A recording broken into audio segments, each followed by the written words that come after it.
It's crazy to be here in the spot. It's crazy to be with you lot still. Oh, you man. lot doing your thing. You been fucking with the Pooh Shiesty lately?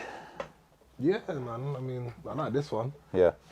I haven't heard bare others, but I like this Neighbours one. one's good. Have you heard that one?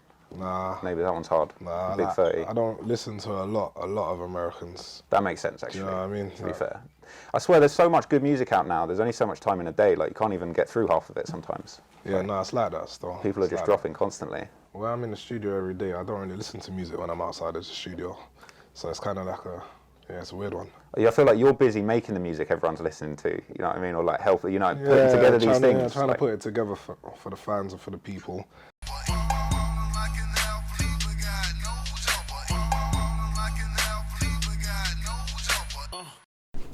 What's good, people? It's your boy Trap Lord Ross, and we are today at an undisclosed location. I'm not going to tell you where we're at exactly, but we are checking in with the big man himself, Fumez The Engineer, the Mr. Plugged In himself. We are going to go check in, we're going to see the studio, and we're going to find out a little bit more about what goes on behind the scenes on Plugged In. So I'm very gassed to go and see what's going on. No Jumper UK, let's do it. So this is like the main area, this is the iconic area of the studio. So like, yeah, everyone loves the sign and all that obviously stuff. Obviously, kind of where you've got your camera here now, if we just angle that a little bit here, that's kind of where the reactions are done. Obviously, that's the Eiffel Tower of the drill industry. Exactly, man. Do you know what I mean? So everyone comes for their photo here. When did you get the neon sign made? Because I feel like a lot of people, whether it's like podcasters, YouTubers, it's like a big moment when they're like, fuck it, I'm blown up, I'm gonna get a neon sign. This was before I blew up. I got the neon sign because one, there was a big ass gap in the design that I'd done for the studio. It's true, that's a big gap. Yeah, and then two, it was like, it wasn't even me, man. It was a friend of mine at the time that was just like, you know what? Like, I think you should get a sign. Like, it would be dope. And I was like, I don't really see it. But then I got it. She was 100% right. Like, 100% right. And I've never paid so much for a light in my life. Can I ask how much, or is that a little? I think it was 1.3K. Jeez, bro. But when I think about, please remember, it's a light. You know what I mean? And you already have other lights in here. It's a light that breaks, and you can't just change the bulb. You got to bring it back to the creator. They got to rewire it. Like, I got to leave it for a day or two or a week. Have you had problems with it ever? Yeah, it breaks, bro. Don't. Please. No, for real. I'm not gonna I just wanted a close-up look. It's crazy how like they kind of make the letters like. Yeah, because it's all like bent and what, I don't know, man. They do their thing, but I mean, it was probably probably the most vital part of the studio in terms of an investment. Yeah. But when I spent the money that I spent on it, I said to myself, You didn't know that. Yeah. This is not the best business decision. But it turned out to be the best one so far. Yeah, so bro. yeah. It's investment in yourself. That's sick. 100%. Obviously, this is the famous booth that everyone. Yeah. Can I get in there and stand while you're at the desk, like we're doing a plugged in, just for like 2 seconds? I can pretend I'm doing one. You can still hear me, yeah? I mean, yeah, not through this. No, but like, because we're both mic'd up, so you'll be able to hear us. Yeah. So like, so many people have like graced this booth, right? Like the names are just crazy. Like everyone's been here, right? Yeah, I think over 1,000 people have definitely been here and spot into that same pop show you're about to spit into. Over 1,000 people. So there's mad rapper DNA on this thing, you know? Very much bad breath as well. So if I took this, yeah, I could clone the whole rap game. I could have all the drill rappers cloned. You could have very bad breath in your pocket, but what is that too? You're not down to clone the rappers. You're not down to clone the rappers. There's too many, man. Bro, it's crazy. You'd struggle with that. But yeah, I mean, even if in the booth, like, yeah. I remember doing this because this was an office. Yeah. So this whole studio was 3 offices. Man. So when I got here, I said, raw, like I want to redesign everything, like nice design, change it, music studio, not through the wall, because there's a pillar in the middle here that was supposed to be there in the main room. Yeah. And then there's this room, so there's this room, that room, and then the gaming kind of area was another room. Sick. Then I've got an office over there as well. So it's like, it's basically 4 rooms, and I just knocked down 3 of them, built the studio in it. And it took like 6 weeks just to do the booth. Wow. Like in reality, but even now I'm looking at like, it looks nice, but I'm not happy with like this side. This side there, I'm happy with. Yeah, yeah. Do you get what I'm saying? So it's like, I don't know, when I build the next studio, there'll be a lot more that we attack and deal with a lot differently. The next studio is going to be a game changer. I bet. Like no one that's doing what I'm doing from independent, your own pocket, no investments, no labels is gonna be able to say, yeah, I've got that kind of studio. You're gonna up the levels with the next one, man. Taking it to the moon with the next one. Hell yeah. Do you know what office this was before? Like, what work were people doing in this room before all the demonic rappers were in here spitting? I'll be real with you. It was weddings. Mad. So people were in here like planning weddings out and shit. And this was used as like a flower base where you know you get the expensive flowers and all of that. Yeah. They'd store them all in here, and then they'd put them in the van and take them to the weddings. And then COVID hit, and there was no more weddings. Damn. And I said, I'll take it. Hell yeah, bro. You smashed it. You smashed it, bro. Yeah, I made it work. It was Grinding. before COVID, but yeah, you get the gist. Yeah, bro. It's sick. All right, last thing. Can we have a look at some of these plaques? Because you got plaques on plaques on plaques in here. Yeah, man, sure. My guy's got more plaques than a dentist. I mean, don't obviously, the ones on the wall are all like dedicated to me. These are mainly for artists and people that have featured and played a position in the Plugged In series. So yeah. I like to get a plaque for everyone involved. That's sick. So that everyone feels like there was a part of the part of the movement, part of the song, part of the project. Some of the views on these plaques are crazy. So this one here, yeah, 14 million views. Yeah, that's AJ crazy. Tracy. I think that might be on 20 now. I ain't checked it in like a year. So do they send you out a new plaque once you hit a new milestone, like once you hit, say, 10 mil or something? I don't know. You got to get in touch with them and see what's going on. I feel you. But not every plaque you're gonna. Do you get what I mean? Like obviously, I got new plaques coming now. I got 5, 10s, 20s. Jeez. So it's just like when they come, the wall will be revamped. But Bro, you need more walls. You need plaques on the roof. You got so many. It's crazy. yeah, I mean we got plaques over in the corners as well. Some of them are for the artists though. Do you know what I mean? So it's like I'm giving plaques to artists as well for their contribution to the Plugged In and to the team as well. What's the least amount of views you got to get a plaque? The smallest plaque. Just this mil. Got to get a mil to get a plaque. Yeah, you got to get $1 million for a plaque. Bro. And that's you got to get $1 million for a plaque. Standard. No million, no plaque. Jeez, bro. And then we go 1 mil, 2 mil, 5, 10 and 20 plaques. I think you'd hit a bill plaque one day. The whole Plugged In, the entire series hitting 1 billion views. A giant plaque is what you need. I don't know. I mean, we hit over 100 million already. So. Jeez, bro, that's big, man. Yeah, I don't know. You're gonna hit that B for sure. Yeah. I'm guessing maybe next year or the year after 100%. It's a work in progress, isn't it? So. Hell yeah, man. You're gonna get there. Yeah, literally. So yeah, we're here with Fumez, the engineer, in the studio with Fumez. I had to look back at it myself. You must there's sometimes you have to just double take because I swear stuff for you blew up so fast. You went from being a big name in the scene to being the guy. Yeah. Does that make your head spin? Nah, it don't, because I don't know, it's without trying to sound ungrateful about it, it's for me, I feel like I was ahead of my time for a while. So I always knew that my talent and the stuff that I can pull together would come to life. For me, it's late. I should have been here 3-4 years ago, but I'm still grateful that I'm here now. So it's not like I'm wild. I'm still waiting for the scene to catch up. There's so much more coming, and there's do you get what I mean? I feel like there's a delay, latency. I love that. So you're one of the type of guys that you were already successful in your head before. Yeah. And before it blew up, you knew it was coming. Yeah. But we're just waiting for that day to come. Yeah, it's the game, innit? You gotta believe in yourself. If you don't believe in yourself, who's believing in you? Really and truly. Exactly. It's the investing in yourself as well. So same thing. You seem to be really switched on in that regard because for me, you're probably one of, if not the best, as far as the drill, engineering, production side goes, as far as having a personal brand. Your tag, the Fumez The Engineer, the tag is iconic. So was that always important to you, or one day did you just think shit, I need to brand myself? It was because obviously, let's talk about when you're thinking about engineers now. I don't think there's an engineer with an audio tag before me. You were the first to do it, I swear. In the world. I haven't heard it. I got told that Americans was doing it before. And then I got given oh, you should do it too. Because I came up with the idea, I was chatting to someone that I used to know very well. And he was just saying to me, look, man, you got to brand yourself differently. I was yeah, I want to put a tag on my stuff, but I know that the scene's a bit wary about all of that and rare. But if I do it, I got to just stick to my grounds, and it just has to be if you're working with me. And then it's a thing where it started to develop, and I started to build a brand. But then I'm looking around, I'm saying, wait, no one else is doing this. I'm actually on my own. I'm trying to say to people, no, I'm not the only guy.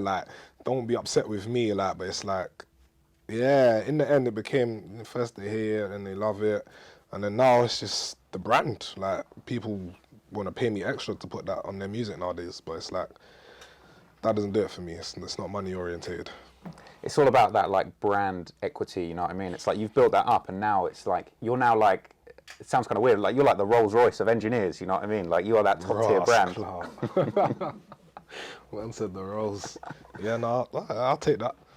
I'll So take like, that. so like, how has life changed for you? Obviously, like, you know, you were waiting for your shit to blow up for the longest time, and now it has. Now you are the guy. Everyone wants to plugged in. How has that changed your life personally? Maybe for better or for worse? I mean, plugged in changed my life, like the no doubt about it. Better. I'm in a position where I can kind of do what I want. Not in that aspect, but you know, like musically, I had a good team behind me. I had good lawyers behind me, so the deals that I've signed and stuff, I've got full creative control. I can kind of pattern how I want to pattern. Everyone's kind of behind me right now because you know when you're doing well, everyone's behind you. It's just about keeping up that maintaining. As long as you can keep pushing and breaking through new barriers, then you're able to keep pushing. But plugged in just changed everything for me. I can't lie to you. It's just right now, it's weird. I don't know. It feels surreal. Like Yeah. I'm a normal guy. Like I'm not used to going to Westfield and kids coming up to me like, oh, let me take your picture. Like more time if I'm not with the people that are here in my team, I'm on my own or I'm with my brother. Do you know what I mean? So it's like I go everywhere on my own. I still go shopping on my own, and it's weird to just be bombarded by people like, oh my God, that's you. Da da da da da. Like it's sinking in now. Like I can't do. Not I can't, but I gotta be wary of where I'm going, how I'm going. Yeah, it's weird. You got to be careful out here because it's like these days, you know, there's just like a lot of crazy people about, a lot of weird shit I'm not going worried about. about any of that. You're not worried about any of that Nah, stuff? I'm not worried about any of that. Fair play, fair play. I get scared of that stuff, you know what I mean? I feel like I only just started getting recognised like a year ago, and I'm just like, oh, I'm so shook. But I'm a shook guy, so. You can't live in fear, my guy. That's good advice, bro. I got to try not to live in fear, bro. What's there to be scared of, though? The unknown, man. I get scared of the unknown. It's not something specific. It's not like I've got someone after me, but it's just like, I don't know, chaos. I'm like scared of chaos. Good things can come from chaos, man. It's a good point, man. It's a very good point. You seem like quite a motivational guy, like a very positive, like very switched on. Like, were you always like that? Yeah, I'd like to think so. Even in my darkest hours, it was still, there was a light at the end of the tunnel that I knew was coming, and it's just about believing in yourself. And when you got a team behind you of the right people, you can do that. Do you know what I mean? Without it, like, there's no I in team. And I know bare people are out here thinking, raw, like, I'm doing this on my own. Like, it's all a lie. Like, I've seen bare people get on the interviews and they just chat bare shit, bro. About how they done it on their own. About this. I just look at it and say, so all the people that helped you on your way up, you're really just gonna downplay their thing and not give no homage. That's dread. That's why I hate the industry. You seem like a real people-focused person. You know what I mean? Like, not only it's like you obviously, like, you sound like you want to give credit to the people around you that have helped Yeah, you, but like, 100%. you also seem like someone that really makes effort to like put people on. I mean, your show puts hella people on. So like, have you always been like trying to help other people get to that next level too? Yeah, I have. I mean, it's a gift and a curse because you help people. I'm the type of person that will help someone that I know that I shouldn't help. Yeah. Why do you do that? I blame my mum. Too kind. Yeah, man. She like when you're mainly raised by like a female, it's like it's the softer side of reality. Do you know what I mean? Because the guys are where, you know, the big tough dads and whatever else. The females are bare loving mums and bare soft and oh my kid this and you know what I mean. So it's like whenever she could help people, she was always helping people, and I was always around her watching her help people. So it kind of just got installed in me, which is a great gift because I help a lot of people, but then it's a curse because at the same time, I know this guy is going to go out here and pretend like he done everything on his own and scream, oh yeah, and as soon as he gets a chance, he's going to slide left. Do you get what I'm saying? And it's like, yeah, it makes me dislike the game more. The game it feels like just the game, like the creative industry, it can be a little bit dirty like that. But I mean, you seem like someone that doesn't hold a grudge, and you just, you know what I mean, you just let it go over your head and you look after your people, right? No. I hold grudges. Oh, you do hold grudges? 100%. I don't forget. Like, I burn bridges, but at the same time, I look after my people. Like, I prefer, like, I don't know, man. No one's really done much for, man. Like I give it to, obviously when I started, Frequency was a studio that I first started out with. I got to pick up Aaron and Peter. Them two engineers helped me kind of know what to do and where to bring myself. And Ren taught me everything growing up. But even him, he kind of done a little left side step and put me in a bad position. But it's just like, as soon as, I don't know, like I've seen a lot of people keep it 99, but I haven't really seen people keep it 100. And that's where I'm just a bit like, That you know little what I'm saying? 1%. Yeah, It's that hard to 1%. find. That 1% is the difference between real and just pretending to be real. Yeah, I feels like that's some of the worst or like snakiest people are the ones that seem 100. Yeah. It's always that though. It's always that. But the thing is, nowadays everyone will class themselves as being real. But it's like, that's when being in the industry for the time that I've been in there, I don't want to say as long, I ain't been in there for too long, but it's like, I noticed it and I'm looking at it now and I'm saying, cool. In reality, everyone's definition of 100% is different. It's a good point. And that's where the problem lies. Do you get what I mean? Because it's like, my version of 100% is very high. And I'll pull you up on it when you're not being 100%. And then for them, it's like, right, but I am. It's like, bro, if I can tell you how you're not, and you're acknowledging how you're not, how can you tell me you are? And then this is how bridges get burnt, and all of these things happen. So what's your definition of somebody that's like 100% solid? You know, is it that just like loyalty, productivity, like people actually doing what they say? Like what is that to you? Yeah, like, I grew up on like The Wire, you know what I'm saying? And your name is your name. As Marlo said, you know what I'm saying? Facts. My name is my name. You only have one of those. So when you're giving someone your word, honor it, please, because that is my definition of 100%. Like, if you're giving your word, you have to honor that. If you're showing loyalty to someone, then just show loyalty to that person. They shouldn't, when another opportunity comes, I've seen a lot of people do some sideways stuff. And it's like, a lot of people will show you loyalty when it benefits them. It's about, show me loyalty when I'm not in the room too. Show me loyalty when you have a chance to snake me. That's when I want to see who's 100%. When you have a chance to snake people and you don't, that's when you see who's 100%. But when I mean snake, I don't mean shoot them and kill them or whatever. Yeah. It can be as simple as, yo, you just jumped ship at the wrong time and you left my man there and he was helping you the whole time. Do you get what I mean? And then when your ship collapsed and sunk, you got on your lifeboat and tried to swim back. And now I'm going to look at you and laugh in your face as I carry on going. Because we don't do that. There's no U-turns. No illegal U-turns. It's like it only takes a split second to see like the true character of someone, you know, and I feel like that often comes like when people are under pressure or like, in those difficult situations, you know. I don't know, man. Pressure makes diamonds. Absolutely. So what I was going to ask you next, bro, was like what are the sort of situations, or were there like pivotal moments or like losses or just like difficult things you went through that kind of made you who you are today? Because it's like you seem quite like more like morally focused and like you know solid, but like what were the experiences that kind of made you Fumes? Boy, there's a lot of them, man. I don't know how many stories you want. I have as many as you got time for, but what's like that one moment where it was kind of like you feel like you had to man up? When I done my second mixtape, yeah, because I done the mixtape one, and when I done that, it just had a mad effect on the internet. But this was before I knew about Spotify and all of that. So I done well on the internet socially, it got a good presence. When I done my second one, it was when I came back to music again, because I kind of like took a sidestep away from it and just needed to find myself, mental health and all of these things. But now, when I'm doing my second mixtape, it's like, I've got all the songs recorded, I've got a solid project, and it's like, as I'm going, artists are getting bigger. I'm getting bigger, artists are getting bigger, or maybe just they're just rocketing and elevating. And it's like, no one's a man of their word anymore. It's like, oh yeah, bro, I done that a month ago. And this song now, my manager said, I'm not sure if we can do the video because basically the label said, bro, forget all that industry nonsense, bro. Your manager cannot tell you shit. This is what I hate about artists, and this is what I hate about anyone that has a manager. Don't tell me what your manager said. Your manager works for you. You do not work for your manager. Read the contract, bro. He does what you tell him to do. Do you get what I'm saying? Totally. So that industry facade and the other ones, the label said, bro, let's not lie about it.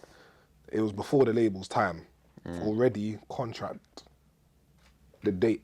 The label can't facilitate for something that was before their time. Do you get what I'm saying? So it's like, for me, it's just like, bro, like, there's a lot of industry nonsense going on, so.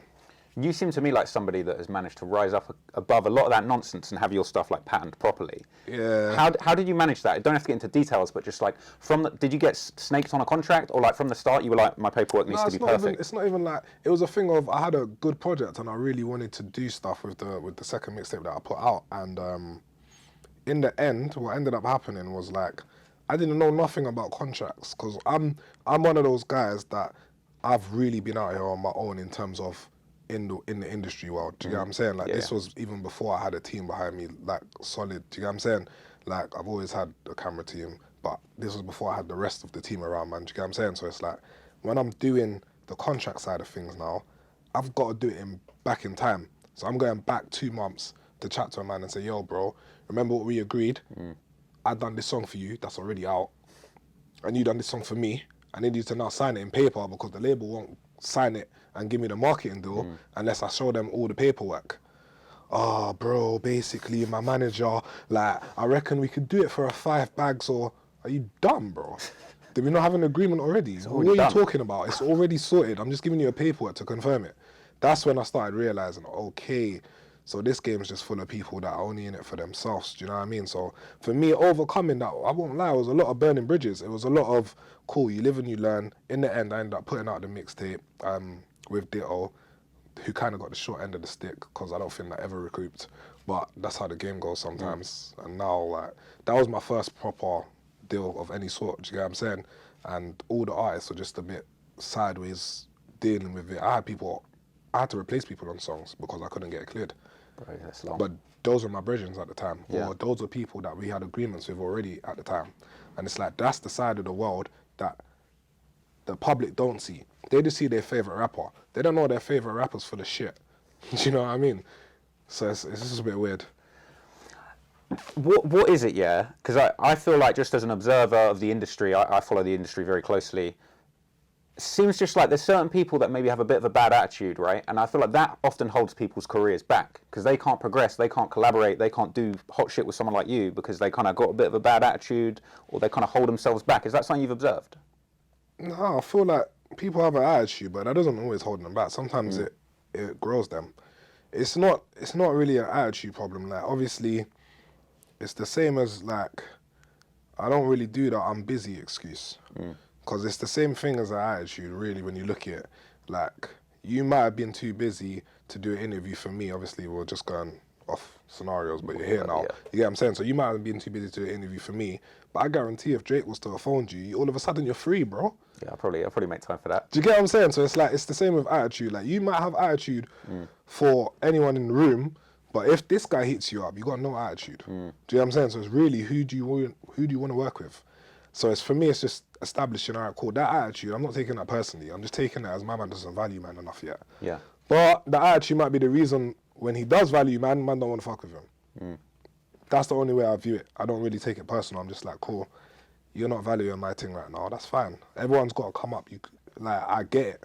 When I was on the come up and I was holding at people bigger than me, it was a problem for them. They didn't really want to do anything with man, because who are you? And it's normal. It's the same now. If everyone wants me to put their best friend that just started rapping on the Plugged In.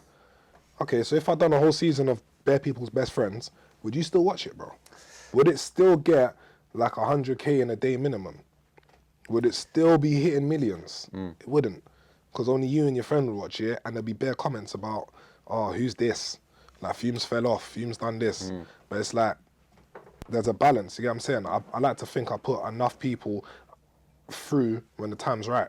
Do you know what I'm saying? Like, I'm looking at the numbers. Of course, it's a numbers game, but I'm also looking at the talent.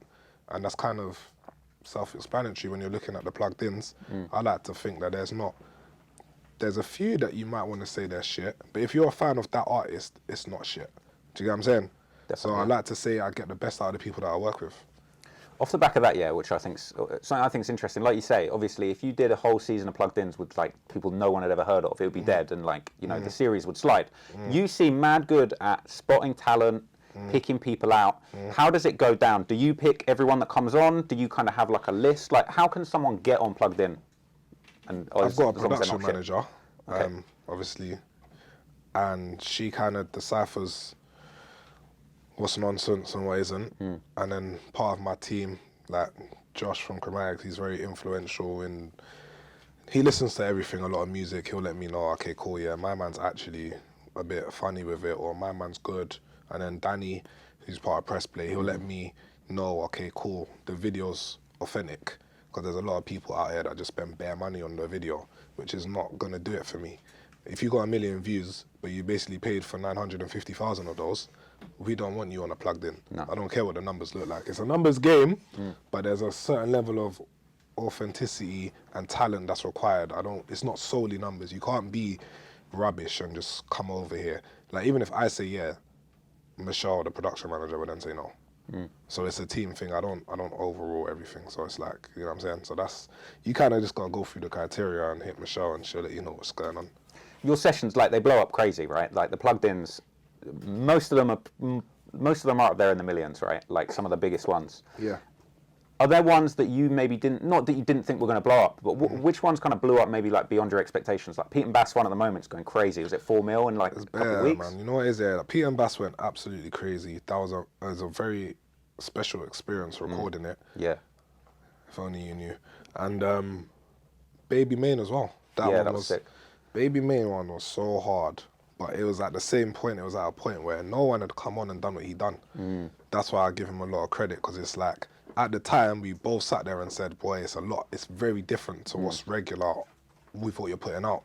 And it was like, you know what, I had faith in the Plugged In as a name. Forget the music in terms of drill or rap. It's like, I believe in what I'm doing and I believe that this can go. And I put the money behind it and it went. Do you get what I mean? Like, I bet on all my Plugged Ins. Like, a lot of money goes into it. A lot of people think that I just slap them up and it's calm. But marketing is everything, and the way that the production levels have to be high. You can't just, you know what I'm saying? A lot of people are just taking whatever songs, like there's freestyle shows, you can just hit them up, send them a song that you recorded on your iPhone, and they'll be like, yeah, cool, bro, let's slap it out. And you won't hear no Plugged In like that. It's quality control over here, and I think that's a big part of why the show's as big as it is, because the songs actually sound good. Like, they're actually done to a high degree. Whereas a lot of people are just slapping music together. Like, a lot of their best sounding work is on a Plugged In. Do you know what I'm saying? On a lot of, and sometimes it's a lot of their best songs are Plugged In. Because when I'm sitting behind this computer, you're not getting out of that booth until you've got it how I know you can get it and how I want it. So it's a thing of, I know what I want from an artist, and then I know what it needs to sound like to resonate with the fans, and I know what's gonna make it exciting and easy on the ear. So mix that together and bam, you got Plugged In, man. So Plugged In, right? It's an iconic show. Whose idea was it? Was it all your idea? Did you and some of your people kind of come up with it? Like, where did, like, the studio with Fume's Plugged In setup that we're in now, like, where was the kind of spark that brought that to life? The fuck? That's some big question. I don't know. Like, where was the moment? Did you come up with, like, were you just walking down the street one day and you were just like, oh, you know what I need? Like, my own show with a sign. I remember the moment is when he told you how much your music gave him a month. Oh, yeah. So basically, it was, yeah, fuck it, let's go, man. So okay, come on, let's have the tea. Basically, it was, I used to work with Link Up, and I used to work with another guy that was like my brother, do you know what I'm saying? So at the time, he had come up with a freestyle show. We both were sitting down and we was like, oh, I want to do this, I want to do that. We had plans, innit? And then he decided he was going to run with his freestyle show sooner than I decided I was going to run with mine. But I wanted to be involved in his. So I gave the reaction idea basically to him. And at the time, it was just the intro at the start, really. But it was like, they didn't see the value in having someone behind the computer. They just said, there's forced, there's no reason for it. So then they X'd it out. But then when they X'd it out, like 6-7 months later, he's been doing his thing and I was always supportive of it. And then he just said to me, yeah, like, man's making a little $5,000 a month off Spotify. I said, whoa. What? I said, what's going on here? He said, I said, that took so long, I could have been doing that basically a year ago. Bro. Man said the helicopters here. The chopper. Fucking hell. Yeah, anyway. So I could have been doing that like a year ago, and I was like, all right, cool, like, it was time for me. I wanted to do it anyway, but when he showed me, like, boom, and this is how much I'm making from it. I was like, okay, cool. But at the same time, he did put me through, because he put me through to the same marketing team that he was with, the same distribution team that he was with. And with that being said, I signed a deal with them, and I went on to sign another deal with them that practically started the change of my life. So I owe that to him. But at the same time, like, I still feel hard done by the way things unfolded. But Yeah. I always give a man credit where it's due.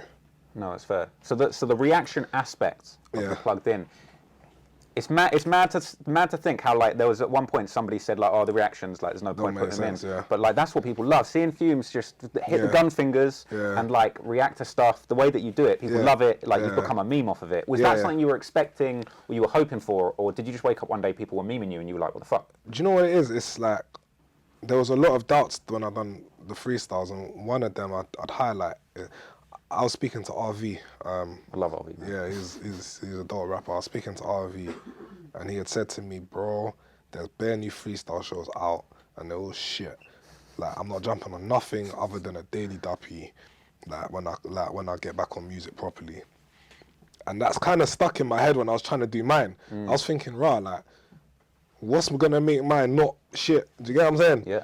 And where I kind of feel like I hit a milestone was where he come and done one. And respectfully, it blew his other videos out the water, because he released a video the day after, and this one was on like 350k, and his personal one, well, that was on whatever it was on, but it wasn't 6 figures. Do you get what I'm saying? So Yeah, it's yeah. like, for me, I feel like raw, like, that's a full kind of accomplishment for man. Not disrespecting his thing, because he's talented, and do you get what I'm saying? But it's like, hearing that from him, for him to come on the show and for him to actually do well on the show, meant something to me personally. I was like, right, okay, cool. I hit a landmark. So then from there, it's just, we just keep experiences. Defo, bro. Like, for the record, I swear YouTube is doing RV dirty on his main channel views. Something's a bit off going on with his channel, because, like, I swear, he had that Moonwalk slide song that was blowing up. It was on trending, and then it kind of, they did something fucky went on with his views, man. Love RV though. Yeah. Yeah, obviously for me, I don't know what's going on that side. I don't but either, but- at the same time, what I do know is that a lot of people take for granted that the police let their videos slide. Because I'll be real, there's videos, they're onto my thing right now. And there's videos of a whole next man doing worse stuff that they don't care about. But then when you have that big video and you think, raw, I've been getting away with it, that's when they'll hit you, bro. That's when they'll hit you with bare nonsense. And they'll hit YouTube, and they'll make YouTube hit you directly. Yeah, and So it's mad. it's not always something getting taken down. You know, there's other stuff that can Yeah, happen they do to other them, things, so, yeah. man. They're like, all right, cool. We won't take it down, but we'll put a shadow ban on it because we don't want everyone to see it. And then you're in a problem. Now you're not getting views. It's dread. This is a big thing at the moment, yeah. The police, drill music, a lot of fuckery going on. It seems not good for the scene. What are your thoughts just in general on the way that drill is kind of getting targeted so much over the years? It's not drill. No? Nah, because it's nonsense. Like, what it is it's UK. Like, for some reason, our police are very different to any other police. Our police actually don't want you to make it out of the hood. Like, they don't want you to make it out of the hood. So if they see you doing well with music, but you're rapping that shit, they'll target you. Flip the script now. The US police, they don't give a flying fuck. I heard a tune the other day, it got played to me, you brought it up to me. The man sampled, first of all. There's the Who I Smoke thing. Yeah. Bro. And Get the names out are popping control. up on the screen. Bro. No. Little TJ. I said, what the fuck is going on here?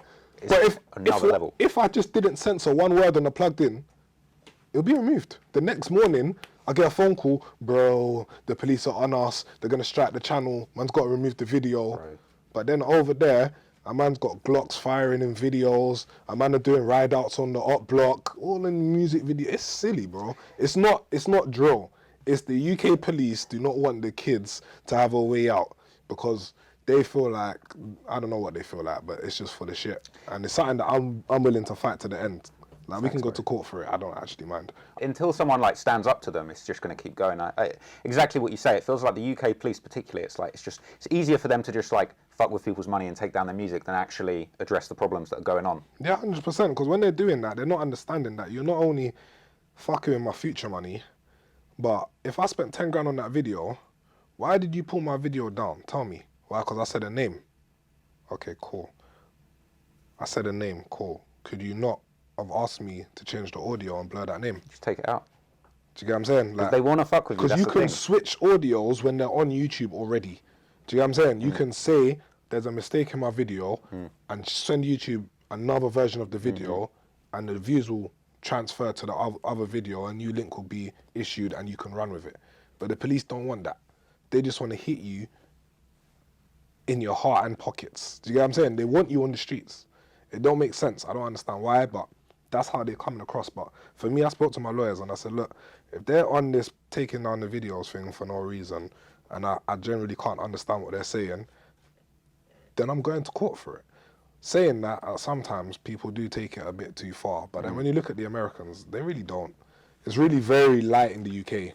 The Americans are on another level, man. I mean, the way they used to do it in Chicago, even back in the day, was bad enough. But yeah, it's Yeah, mad. the Americans are on another level. But you'd think that no one's dying in America because really, like, they look at the UK music and they say, well, my man says this, and 2 days later he gets shot, or someone on his block gets shot. So this is why we want to delete these videos, to stop responses happening in the streets. But you'd think America's all fun and games then, because I'm pretty sure it's the same shit going on over there. And YouTube is one company. YouTube is this. It's not like there's a YouTube for America and there's a special YouTube for the UK. So the same person governing our videos are the same people governing your videos. Do you know what I'm saying? So it's like YouTube as a whole, they just need to fix up and stop picking battles. It's a strange one. It's so weird. It feels like we went from this era where obviously, like, I don't know, like 10 years ago, everything would be on the radio, right? And like you'd go out and buy a CD. And now it's like, you know, not necessarily a bad thing because it allows people like you to prosper. But it's like YouTube have so much control, or you know, Spotify have so much control just over the music industry. Like it's just crazy. Spotify don't care. Spotify give you freedom of speech. Like they'll let you upload whatever you want.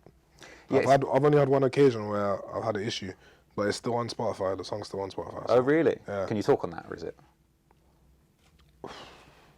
There was a plugged in. I don't know how my man feels about it, so I'm not gonna bring up his name. Yeah. But there was a plugged in that was so censored it was a joke. But on the version on Spotify, it's censored but not as censored. Okay, I The feel police took the version from Spotify and sent that to YouTube and said, this is the song on YouTube. So we want you to delete the version on YouTube. Snaky. The YouTube deleted the version. I said, bro, it's censored though.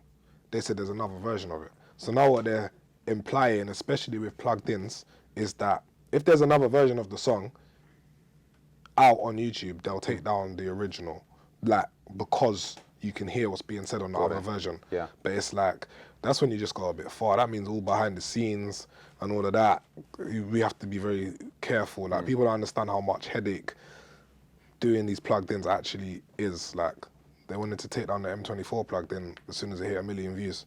Why?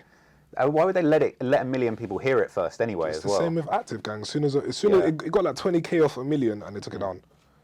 But that feeds into exactly what you say, is that it's not really about the violence. They just don't want people to win. They don't want people to hit those millions. 100%. You know what They I mean? don't. I mean, sometimes you hit 1 million. Like I know other people that hit 4 or 5 million views on a video and then the police took it down. So it's just a matter of like, it's when the police feel like, yo, you know what? Yeah, he's doing a bit too much right now. Then they'll just take it down. But my thing is, we can try and outsmart them, or we can just go to war with them.